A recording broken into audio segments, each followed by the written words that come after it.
I'm standing across the yard watching my brother Kalen hold court in his lawn chair like some kind of birthday king. 30 years old today, and he's never worked an honest week in his life. The string lights we hung this afternoon cast everyone in a warm glow that feels like a lie. Barbecue smoke mixes with the burning wood in the fire pit, and 20 relatives laugh at something Kalen just said. My wine glass stops halfway to my lips when I see Ilara. She's 12, my whole world, and she's walking toward Kalen with a wrapped box clutched in her trembling hands. I know what's in that box. I've watched her work on it for 6 months, hiding in her room after homework, fabric paint staining her fingers. She wouldn't let me see the finished product, said it had to be a surprise. Uncle Kalen, Ilara whispers. Her voice barely carries over the crackling fire. I made this for you. Kalen takes the box without looking at her. He's already drunk. I can tell by the way he's slouching. He tears through the wrapping paper like a toddler, and when he pulls out the denim jacket, I feel my chest tighten with pride. It's beautiful, vintage denim covered in hand-painted designs. Music notes flowing across one shoulder. A classic car on the back, detailed enough that I can see the chrome. Logos from his favorite bands circling the collar. Every brushstroke showing the hours she spent, the care she took. Kalen holds it up for 3 seconds. What is this cheap junk? His sneer cuts through the evening air. Did you get this at Goodwill? The yard goes quiet. Even the fire seems to stop crackling. I painted it, Ilara says. It took me. Kalen throws the jacket. It sails through the air in a perfect arc, and I'm already moving before it lands directly in the fire pit. Flames catch the fabric immediately, devouring 6 months of my daughter's love in seconds. Ilara screams and lunges forward. No! I'm running, but she's closer. Her small hand reaches into the fire pit, trying to save what's already lost, and her arm hits the metal rim. The sound of her flesh sizzling makes my stomach turn. She pulls back, cradling her arm, and the smell of burned skin reaches me. God, always so dramatic, Kalen mutters, rolling his eyes. I reach Ilara and drop to my knees beside her. The burn on her forearm is already blistering, angry red skin that's going to scar. She's sobbing. Not from the pain but from watching her creation turn to ash. Ilara, stop making a scene. My mother's voice. Deirdre Vaughn, master of the guilt trip, walking over with my father Arlo trailing behind her. It's your uncle's birthday. I look up at them. Really look at them. At Deirdre in her new blouse that I paid for. At Arlo avoiding eye contact like he always does when Kalen crosses a line. A memory hits me hard. I'm 8 years old, showing off my new bike, shiny red with a white basket. I saved my allowance for a year. Then 5-year-old Kalen starts crying because he wants it, and suddenly I'm handing over my bike because big sisters share, and family takes care of family. I've been giving him things ever since. My salary as senior data analyst at Data Tech Solutions is $145,000 a year. $1,800 of that goes to my parents' rent every month. $500 for their utilities. Then there are Kalen's business ventures. The vape shop that failed. The crypto scheme. The food truck that lasted 3 weeks. $67,000 over 3 years. And I have the bank statements to prove it. I've been their ATM. Their safety net. Their solution to every problem.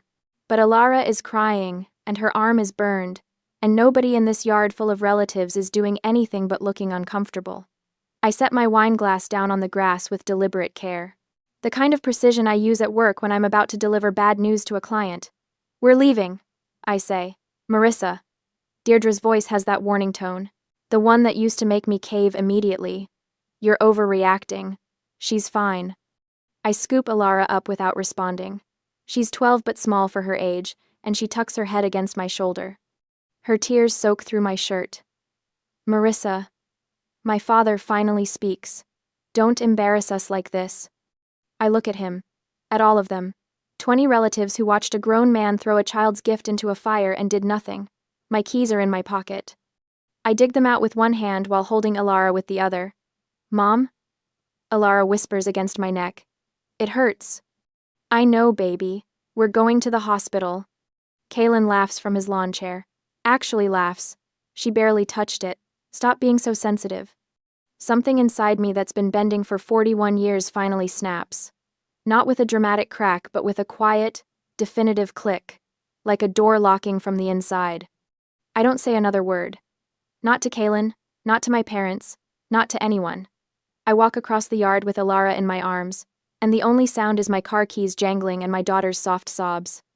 Behind me, Deirdre calls out something about me ruining the party, about being selfish, about disappointing the family. I open the back door of my Honda CR-V and help Alara inside. Her burned arm needs to be elevated. I grab a sweater from the front seat and gently wrap it around her shoulders. "We're okay," I tell her. "We're going to be okay." When I back out of the driveway, I see them all standing there in the glow of the string lights. My mother with her arms crossed, my father looking at his shoes, Kaylin already reaching for another beer. 20 relatives watching me leave, and not one of them follows. At the hospital, the emergency room fluorescent lights are cruel. They show every detail I don't want to see. The way Alara's face is still blotchy from crying, the angry red burn wrapped around her forearm, the dried blood on my shirt collar where she pressed her face against me in the car. Dr. Matthews is maybe 50, gray at the temples, and he's examining Alara's arm with the kind of careful attention that makes my throat tight. His fingers are gentle as he measures the burn. "Second degree," he says. The blistering extends 4 inches along her inner forearm. How did this happen? He's looking at me now, not Alara. "My uncle threw my art project in a fire," Alara says before I can answer. Her voice is small. I tried to get it out. Dr. Matthews' jaw tightens. He sets down his measuring tape and pulls up a stool, sitting so he's eye level with both of us. I need to explain something. His tone is serious, the kind doctors use when delivering bad news. When a child is injured due to reckless adult behavior, I'm what's called a mandatory reporter. That means I'm required by law to contact the authorities. My stomach drops. The authorities? Child Protective Services. And the police. He looks at Alara, then back at me. "I will make the calls. They'll want to speak with you both." Alara's good hand finds mine and grips tight. "My uncle didn't mean to hurt me," she whispers. "Intent doesn't matter, doctor," Matthews says gently. "What matters is that you were hurt, and it could have been prevented." My phone starts buzzing in my pocket. I pull it out and the screen lights up with notifications. 14 missed calls, 23 text messages, all from the same group chat, Vaughn family. I open the text because I can't help myself. "Mom, where did you take Alara? We need to talk about this." "Dad. Marissa, answer your phone." "Kaylin. You're being ridiculous." "Mom, you embarrassed us in front of everyone." "Kaylin. It was a joke. She's fine." "Dad, call us back now." The messages keep coming, filling the screen. I scroll through them while Dr. Matthews works on Alara's arm, applying some kind of gel that makes her wince. Then I see the one from my father that makes everything crystallize. "Dad, you're embarrassing this family. Get back here and apologize to your brother." Apologize. To Kaylin. For taking my burned daughter to the hospital. I stare at those words until they blur. Alara's uninjured hand is still holding mine, small and trusting, and something fundamental shifts in my chest. Not the snap from earlier. This is quieter. This is me finally seeing clearly after 41 years of fog. Dr. Matthews is explaining wound care, saying something about keeping it dry and watching for infection, but I'm opening my banking app. My fingers know the password by muscle memory. I navigate to transaction history and start scrolling. 3 years of transfers line up on the screen like evidence at a crime scene. Kaylin's vape shop. $20,000, transferred in 4 installments last spring. The shop closed after 6 months. Kaylin's crypto investment scheme. $8,000. He promised me triple returns. I never saw a penny back. Kaylin's food truck. $15,000 for equipment and permits. It lasted 3 weeks before he got bored. Then there are my parents. $2,300 every month like clockwork. $1,800 for rent. $500 for utilities. But I remember Mom posting photos from that Caribbean cruise in July. I remember Dad buying a new riding mower in August. $67,000. The number sits on my screen, undeniable. I screenshot everything, every transaction, every date, every amount. My finger moves automatically, saving each image to my photo library, then forwarding them all to my personal email. The kind that's not connected to any family member. The kind nobody else knows about. Doctor. Matthews is wrapping Alara's arm now, white gauze circling the burned skin. I open the Vaughn family group chat, and attached 2 screenshots. My last pay stub showing my salary at Data Tech Solutions, and a calculation I've been avoiding for years. Rent payments, utility payments, failed business ventures, every dollar listed with dates. My thumbs hover over the keyboard. I type, "The police are on their way. The ATM is closed. You are on your own." Send. I watch the blue check marks appear, showing everyone has read it. Then I scroll up through 3 years of messages. Every guilt trip, every manipulation. Every time they made me feel like I owed them something. I mute the chat. Then I block Deirdre's number, Arlo's number, Kaylin's number. The phone stops buzzing. "Mom?" Alara is looking at me with wide eyes. "What did you do?" Something I should have done a long time ago. My voice sounds steadier than I feel. There's a knock on the exam room door. A woman in slacks and a blazer steps in, holding a tablet. Behind her is a uniformed police officer, young enough to be my nephew, with kind eyes and a notebook. "Miss Lewis? I'm Sandra from Child Protective Services. This is Officer Morrison. We need to ask you some questions about tonight." I stand up, still holding Alara's hand. "I'll tell you everything," I say. And I do. The birthday party, the handmade jacket, Kaylin throwing it into the fire, Alara lunging after it, the burn, the family telling me I was overreacting. Every detail spills out in chronological order, the way I'd organize data at work. Officer Morrison writes it all down. Sandra's face remains carefully neutral, but I see her glance at Alara's bandaged arm more than once. "We'll need to speak with your brother," Officer Morrison says. "And your parents." Good luck with that. The words come out harder than I intend. They're probably still at the party. My phone buzzes. Not from the family group chat, since I muted that. This is a different notification, a voicemail from a number I don't recognize. I put it on speaker without thinking. "Marissa." Deirdre's voice fills the exam room. She must have borrowed someone's phone. "I don't know what you think you're accomplishing with this little tantrum, but you're tearing this family apart. Kaylin made a mistake. People make mistakes. That's what family does. We forgive. We move on. We don't run to lawyers and police like strangers." There's a pause, and I can hear her breathing. "Everything we've done for you. Every sacrifice. And this is how you repay us? By humiliating us? By abandoning us when we need you most?" The message ends. Sandra looks at me. Would you like me to save that?" "I already saved everything," I tell her. "Every text, every transaction, every voicemail, 3 years of documentation." Officer Morrison stops writing and looks up. "That's very thorough." "I'm a data analyst," I say simply. "Documentation is what I do." Alara squeezes my hand. Her eyes are heavy now, the pain medication Dr. Matthews gave her, finally taking effect. "Can we go home, Mom?" Home. Not back to the party. Not back to explain or apologize or smooth things over. Home. "Yes, baby," I tell her. "We can go home." The house is too quiet Sunday morning. Just the sound of Alara shifting in her sleep down the hall, restless even now. I'm sitting at the kitchen table with my second cup of coffee when my phone buzzes with an unknown number. I know better, but something makes me answer anyway. "Marissa." Arlo's voice. Not his own phone. It's Dad. "I know who you are. Kaylin's in jail. We need $5,000 for bail."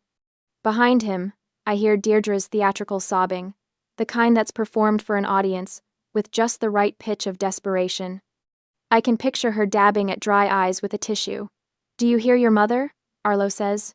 "She's falling apart. This is killing her." I take a sip of coffee. It's gone cold. "Marissa? Are you there?" "Yes." "So you'll help? We can meet you at the bail bonds place in an hour. Your mother needs to see Kaylin home where he belongs." The entitlement in his voice is staggering. Like the past week never happened. Like Alara's burn isn't still wrapped in gauze down the hall. I disconnect without saying another word. The phone rings again immediately. Unknown number. I silence it and watch the screen light up twice more before it stops. 10 minutes later, my Ring doorbell camera sends an alert. I pull up the app on my phone and there they are.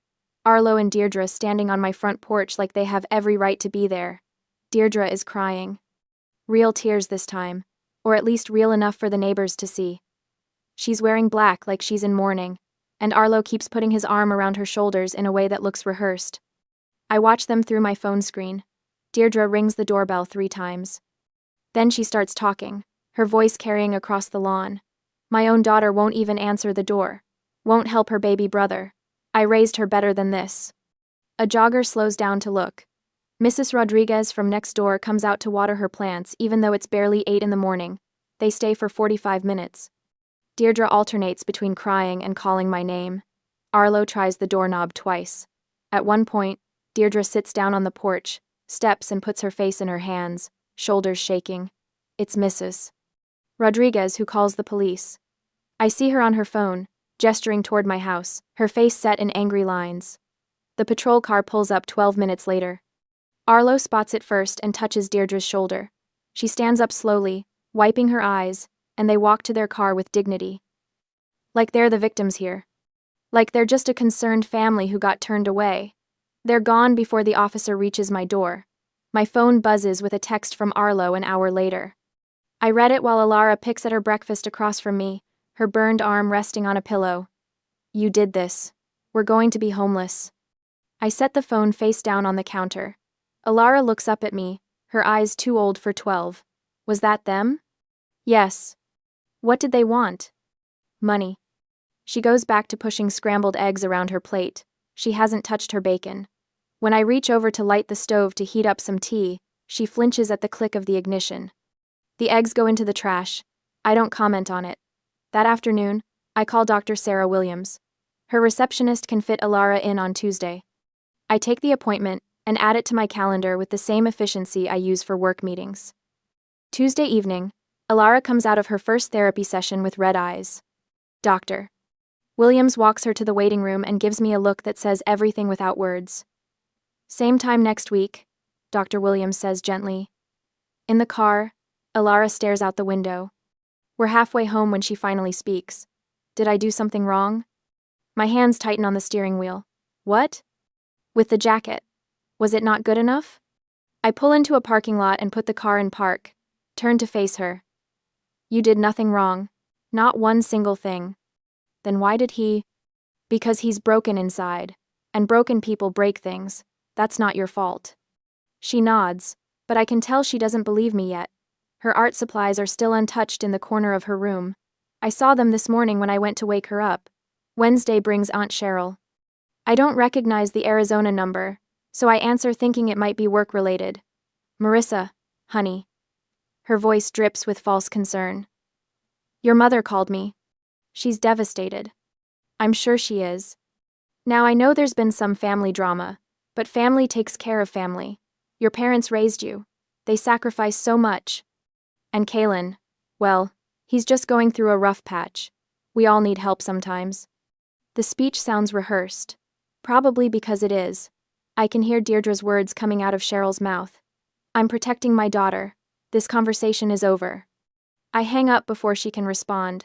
Thursday changes everything. Jennifer Morgan calls me back.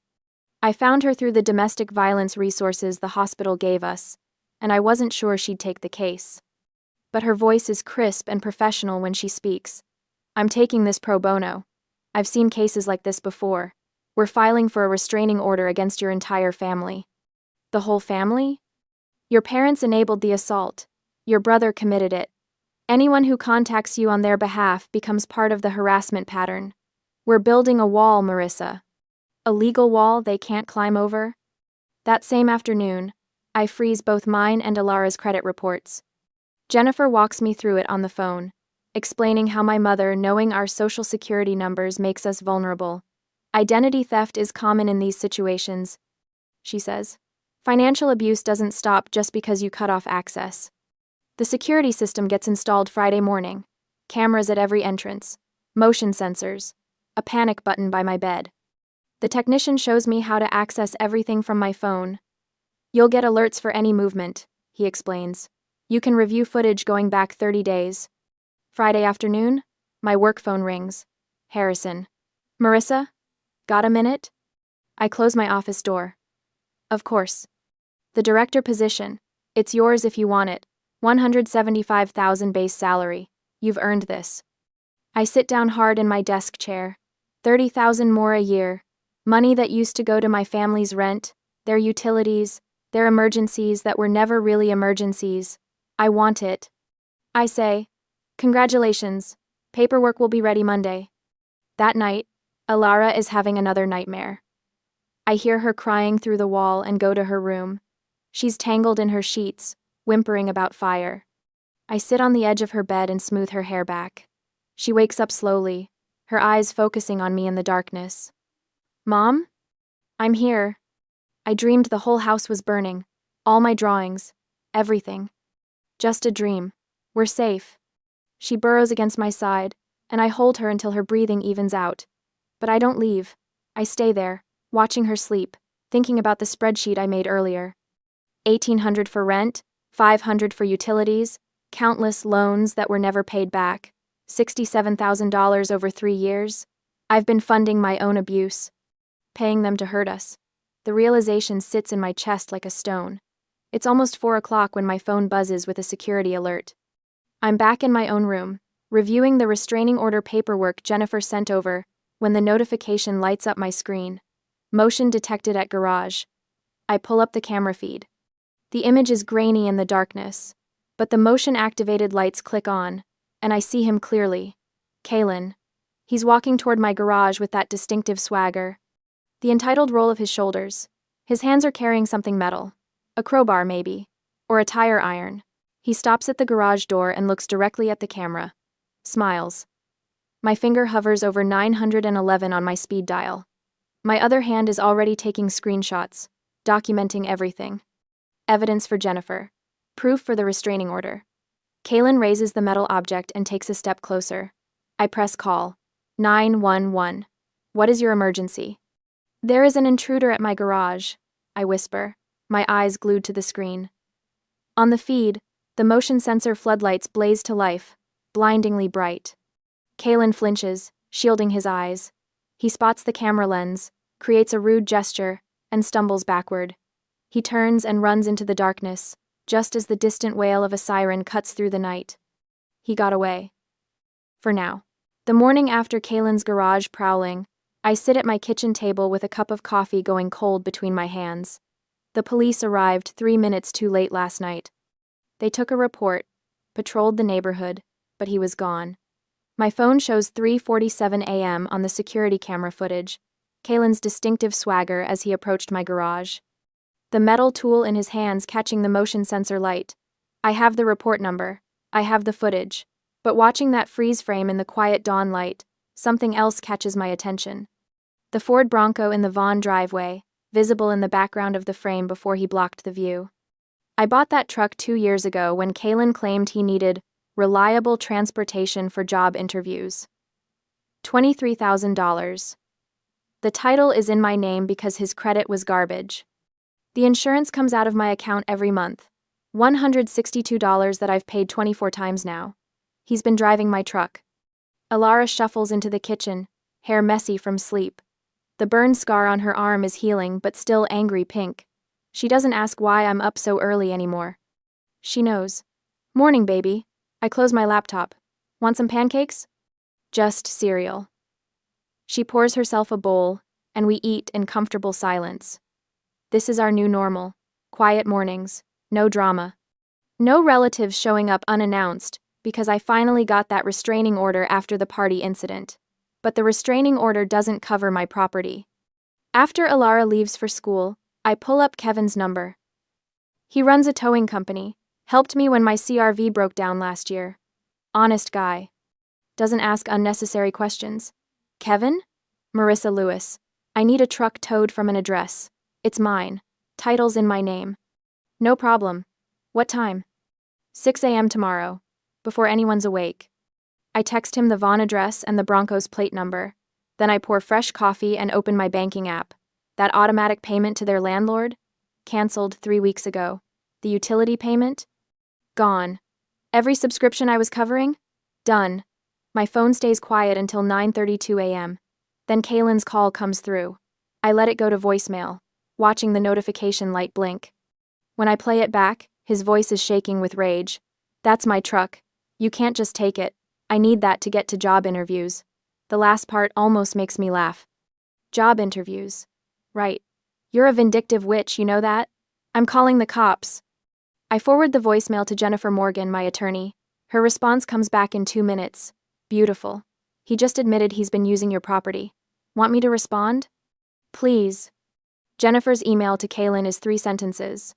Professional, cold, devastating. Per the title and registration, the 2022 Ford Bronco belongs to Miss Lewis. She may dispose of her property as she sees fit. Check the paperwork. I imagine his face reading that. The moment he realizes he has no legal ground to stand on. The truck is mine. Always has been. That small victory carries me through the rest of the day. Alara comes home from school talking about her art class, and I actually listen instead of checking my phone every 30 seconds for the next family crisis. We make dinner together, watch a movie, go to bed at a reasonable hour. The doorbell camera alert wakes me at 2:13 a.m. I grab my phone from the nightstand, heart already racing. The camera shows Kaylin on my front porch. He's swaying. Drunk. His fist pounds on my door hard enough that the camera shakes. Marissa! His voice slurs. Open up. We need to talk. I'm already dialing 911 when I hear Alara's door open. Mom? Her voice is small, scared. Get in my room. Now. I meet her in the hallway and pull her into my bedroom. She crawls into my bed while I stay by the door, phone in one hand, finger hovering over the record button for the doorbell's audio feature. Kaylin pounds again. I know you're in there. You think you're so smart? Taking my truck? Calling the cops on me? His voice rises to a shout. I'll burn this house down with you in it. My blood goes cold. Those exact words, captured on visual voicemail, recorded on the doorbell camera. 911. What's your emergency? My brother is on my front porch making threats. He's violating his bail conditions and threatening to burn my house down. The dispatcher's voice is calm. Is he armed? I don't know. I can't see his hands clearly on the camera. Officers are on the way. Stay inside. Don't open the door. Alara is crying softly behind me. I look back and see her curled up in my closet, surrounded by my shoes and hanging clothes. Hiding. Like she did the night her uncle burned her gift. 7 minutes. That's how long it takes for the sirens to arrive. 7 minutes of Kaylin pounding and shouting. 7 minutes of my daughter reliving her trauma. 7 minutes of me recording every word while standing between him and her. When the red and blue lights flash through my bedroom window, Kaylin tries to run. I watch on my phone as 2 officers tackle him on my front lawn. Watch as they cuff him. Watch as they load him into the back of the squad car. An officer knocks on my door. Miss Lewis? It's safe now. I go downstairs and open the door, showing him my phone with the footage. The threats, the pounding, the visual voicemail, with his exact words about burning down my house. He's violating his bail conditions. The officer says. This is also terroristic threats. He's not getting out this time. After they leave, I find Alara still in my closet. I sit on the floor beside her and pull her close. Is he gone? She whispers. He's gone. He's not coming back. The next morning, my phone rings. Jennifer. Kaylin was remanded in custody pending a bail hearing. The judge saw the doorbell footage and the visual voicemail. You got this, don't worry, he doesn't stand a chance. Good. There's more. I'm filing additional harassment charges. This supports our case for the permanent restraining order. I hang up and stare at my laptop. The Bronco is in an impound lot. I could sell it, get back some of what I've lost, but that feels too easy, too transactional. Instead, I call the local vocational school, the one that teaches automotive repair to at-risk kids. I'd like to donate a vehicle to your program. 3 days later, I receive photos via email. Students in coveralls standing next to the Bronco, smiling, learning. The donation receipt arrives with the tax write-off paperwork. Not as much as I paid, but more valuable than anything I'd get from a sale. The local domestic violence shelter calls that afternoon. They've been following Kaylin's case. They want to offer support resources, counseling for Alara, legal advocacy, a network of people who understand what it means to escape. I take their card, pin it to my refrigerator next to Alara's latest drawing. My phone buzzes, a voicemail from Deirdre. I almost delete it, but Jennifer said to save everything. Marissa, my mother's voice is desperate. We have nowhere to go. The eviction is in 5 days. Your father's trying to find work, but we need help. We're your parents. You can't just abandon us. I save the voicemail, forward it to Jennifer, then I block the number. That night, while Elara does homework at the kitchen table, another call comes in. Unknown number. I let it go to voicemail. It's a storage unit company. They're looking for Arlo Vaughn. His unit has been abandoned for 6 months. Unpaid. They're auctioning the contents next week. I call them back. This is Marissa Lewis. Arlo Vaughn is my father. What's in the unit? Furniture. Boxes.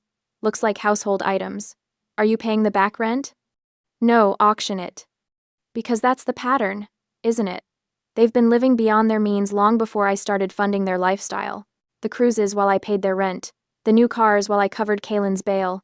The storage unit they couldn't afford while demanding I support them. I was never helping. I was enabling. Jennifer calls again the next morning. The extended family is asking questions. Your Aunt Cheryl called my office. What did you tell her? That you have no comment. But Marissa? They're starting to see the truth. The eviction. The arrests. The storage unit. They're connecting the dots. I hang up and look at Elara. She's drawing again, for the first time since the fire, her hand moving across the paper with confidence. The ATM is permanently out of service. And I'm never opening for business again. Day 29 of the eviction notice, and my email inbox chimes with a sound I used to dread. Deirdre's name appears on the screen, and my finger hovers over the delete button. But Jennifer told me to save everything, so I open it. The subject line reads, "Please, just listen." 2 photos load first. Me at 7, Kaylin barely 3, both of us on a backyard swing set. Another one from some Christmas, Kaylin opening presents, while I help him tear the wrapping paper. The email itself is short. These were happier times, weren't they? Before you turned your back on us. I wonder what Elara would think if she knew what kind of person her mother really is. I still have yours and Elara's social security numbers from when we did your taxes, remember? Think about what you're doing to this family. I read it twice. The threat is clear enough. Identity theft wrapped in a blanket of guilt and nostalgia. I forward it to Jennifer with a single line. Is this what I think it is? Her response comes back in under 5 minutes. Oh, this is beautiful. Screenshot everything. This helps us significantly. I don't feel beautiful. I feel tired. But I screenshot the email, save the photos with timestamps, and add it to the folder labeled Evidence that now contains 47 items. The emergency hearing for the permanent restraining order happens 3 days later in a courtroom that smells like floor polish and old paper. Jennifer sits beside me at the plaintiff's table, her burgundy blazer sharp and professional. Across the aisle, my parents have some public defender who looks fresh out of law school. Kaylin appears on the video screen from county jail, orange jumpsuit stark against the white wall behind him. His hair is shorter than I remember, and there are dark circles under his eyes. He looks at the camera with the same entitled expression he's worn his whole life. Judge Patricia Williams is in her 60s, gray hair pulled back, reading glasses perched on her nose. She's reviewing the evidence packet Jennifer submitted. Videos of the birthday party, the hospital report with photos of Elara's burn, transcripts of Deirdre's voicemails. The email with its thinly veiled threats. Mr. and Mrs. Vaughn, Judge Williams says without looking up. I've reviewed the Child Protective Services report. It confirms that your grandson's actions constituted child endangerment, and that you, as adults present, failed to intervene or seek medical attention for the minor. Deirdre starts to speak, but the public defender touches her arm. She ignores him. Your Honor, we're her parents. Marissa is overreacting to a simple accident. Kaylin didn't mean any harm. That jacket was practically garbage anyway, and Elara shouldn't have been so sensitive about. Mrs. Vaughn. The judge's voice cuts through the courtroom like a blade. Your son threw a child's handmade gift into a fire. When that child attempted to retrieve it, she sustained second-degree burns requiring emergency medical treatment. Your response was to tell her to stop making a scene. Is that your testimony? My mother's mouth opens and closes. Beside her, my father stares at his hands. Judge Williams looks at the screen where Kaylin sits. Mr. Vaughn, you were arrested for making terroristic threats against your sister. The doorbell camera footage shows you intoxicated at 4 a.m, first, then once again threatening to burn down her house with her and her daughter inside. Do you dispute these facts? Kaylin shrugs. I was drunk. People say stupid stuff when they're drunk. People say what they mean when they're drunk. Judge Williams responds. She removes her reading glasses and looks directly at him through the screen. They just lose the filter that usually stops them from saying it out loud. She picks up another document. I'm also reviewing an email sent by Mrs. Vaughn containing what appears to be a threat to misuse hers and her daughter's social security numbers. Mrs. Vaughn. Did you send this email? Deirdre's face goes pale. I was upset. I wasn't actually going to. Answer the question. Did you send it? Yes. But. Thank you. Judge Williams makes a note on the paperwork in front of her. She looks at me for the first time, and her expression softens slightly.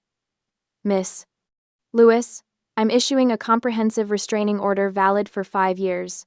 The defendants are prohibited from any contact with you or your daughter. That includes phone calls, emails, text messages, social media contact, or third-party communication. They must maintain a distance of at least 500 feet from your residence, your daughter's school, and your workplace. Relief washes over me, but I keep my face neutral. Jennifer squeezes my hand under the table. Your Honor, that's excessive, the public defender tries. These are her parents. Surely some level of contact. Counsel, your clients have demonstrated a pattern of financial exploitation, emotional manipulation, and most recently, threats of identity theft. The mother witnessed her son burn a child, and told that child she was making a scene. I see no evidence that contact with these individuals serves any beneficial purpose for Miss Lewis or her minor daughter. The gavel comes down with a sharp crack that echoes through the courtroom. Outside, Jennifer walks me to my car. The air is cold, and I pull my coat tighter. The prosecutor received your documentation about Kaylin's threats. She says, he's been offered a plea deal, 18 months in state prison instead of risking 5 years at trial. His attorney is recommending he take it. Will he? Someone looking at potential 5 years versus guaranteed 18 months? Yes, he'll take it. I unlock my car but don't get in yet. What about the social security numbers thing? I'm helping you place fraud alerts on all your credit reports today. The permanent credit freeze you already have stays in place for both you and Alara. We're also updating your power of attorney documents to explicitly exclude any family members. Your will gets revised to remove them as beneficiaries, and your life insurance beneficiary changes to a trust for Alara. She hands me a folder. Everything you need is in here. Sign where the tabs are, and bring it to my office tomorrow. That evening, a package arrives. No return address, but the postmark is from the vocational school across town. Inside is a framed photograph showing 3 students in coveralls working on the Bronco's engine. The truck looks good, better than when Kaylin had it. There's a small plaque at the bottom of the frame, donated by Marissa Lewis, in support of students who work for their future. I hang it in the hallway, right where I'll see it every morning. A reminder that resources go to people who work, not people who take. Later, I open my banking app and set up an automatic monthly transfer, $2,300, the exact amount I used to waste on my parents' rent and utilities. It goes straight into Alara's college trust fund. The ATM is permanently out of service, but the vault is now open for people who matter. 6 months have passed since that night in the emergency room, and I'm standing in my kitchen watching Alara flip pancakes with her 2 best friends. The burn scar on her forearm catches the morning light, faded but visible. She doesn't hide it anymore. Mom, can we make chocolate chip ones next? Alara asks, waving the spatula like a conductor's baton. Only if you don't set off the smoke alarm again, I say. The 3 girls dissolve into giggles. 6 months ago, the sound of the gas stove clicking to life would send Alara running from the room. Dr. Williams says that's what healing looks like. Not perfect, but functional. Mrs. Rodriguez appears at the back door with a basket of fresh strawberries from her garden. She's become what Deirdre never was, a grandmother figure who shows up without expecting payment. I heard pancakes, she says, letting herself in. Hope you made enough for one more. The kitchen table is covered in art supplies. Alara's been working on a new jacket design, this one for herself. Bold strokes of crimson and gold, nothing timid about it. The art therapy started as treatment, now it's just who she is. Later that morning, I find the envelope in the mailbox. Plain white, Deirdre's handwriting on the front. No return address, but I recognize the slant of her letters. I take it to the fireplace and read it once, just once. She writes about hardship, About living in her cousin's basement 3 states away. About Arlo working as a grocery bagger at 65, coming home with aching feet. She doesn't apologize. She never does. Instead, she explains how difficult things are, how they're barely surviving, how family should help family. The manipulation is so familiar it almost makes me laugh. I drop the letter into the fireplace and watch the paper curl and blacken. The flames consume her words the same way they consumed Alara's jacket all those months ago. But this time, there's no screaming.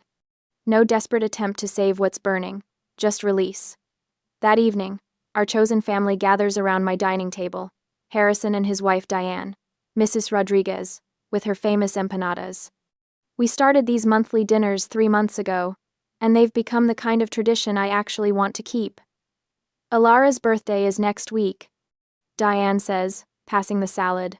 Have you thought about what she wants? She made a registry at the art supply store, I say. No homemade gifts required. Harrison laughs. He's been my boss for 8 years, but somewhere along the way he became family, the kind that doesn't send bills. 2 days later, I'm standing in a youth art gallery watching strangers admire my daughter's work. The piece is titled, Phoenix Rising. It's a denim jacket, painted to look like it's emerging from flames. The symbolism isn't subtle, but Alara's 12. Subtle can wait. She stands beside her work with her shoulders back, explaining her technique to a woman with a gallery badge. The confidence radiating from her makes my chest ache in the best way. My phone buzzes in my purse. I pull it out and see the caller ID. State Correctional Facility. Collect call. Kaylin. I show the screen to Alara. She glances at it, then back at the crowd around her artwork. I don't need to talk to him, she says. I'm busy being happy. I press decline and block the facility's number. Right there in the gallery, with people milling around us, I cut the last thread. That night, I sit on the back deck with my journal. Fairy lights glow overhead, the same kind that hung at Kaylin's birthday party. But these are mine, strung by my own hands, lighting a space where manipulation isn't welcome. I write, a year ago I was an ATM. Today, I'm a mother. Beside me, Alara paints on a fresh canvas. Her brushstrokes are confident, certain, Mrs. Rodriguez's music drifts from next door, something soft and Spanish that makes the evening feel complete. This is what freedom looks like. Not dramatic or explosive, just peaceful. I add one final line to my journal entry.